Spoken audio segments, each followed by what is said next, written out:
Daur fosfor. Unsur fosfor merupakan unsur yang penting bagi kehidupan, tetapi persediaannya itu sangat terbatas.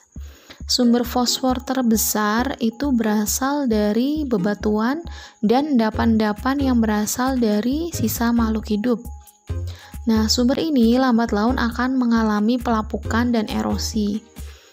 Nah, bersamaan dengan itu, fosfor akan dilepaskan ke dalam ekosistem.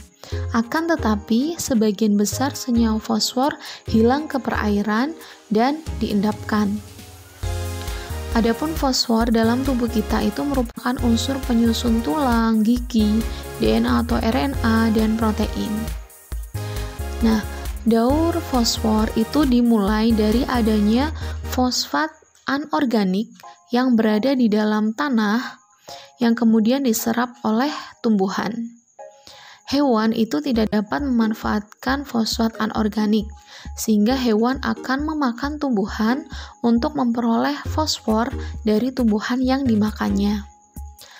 Nah, apabila tumbuhan atau hewan itu mati, ataupun dari sisa ekskresi hewan tersebut yang berada di dalam tanah, oleh bakteri pengurai itu akan menguraikan fosfat organik menjadi fosfat anorganik. Nah, fosfat anorganik inilah nantinya bisa diserap kembali oleh tumbuhan. Nah, fosfat anorganik juga ada yang terlarut di dalam perairan, ya. Fosfat anorganik akan dimanfaatkan oleh tumbuhan air ataupun ganggang. Nah, hewan air itu akan memperoleh fosfor dari rantai makanan, ya. Jadi tidak bisa memanfaatkan fosfat anorganik secara langsung. Nah, apabila tumbuhan air dan hewan air ini mati, kemudian diuraikan oleh bakteri pengurai, maka akan terbentuklah fosfat anorganik, ya, dan akan terbentuk endapan.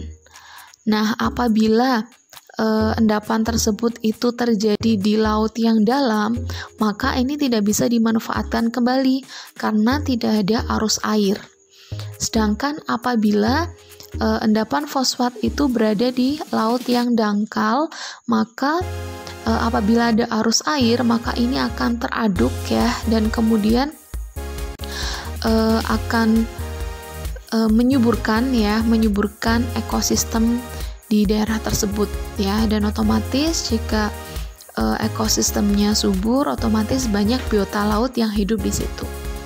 Nah, fosfat yang berada di perairan itu dapat kembali lagi ke daratan dengan bantuan hewan pemangsa ikan, ya. Contohnya adalah hewan guano.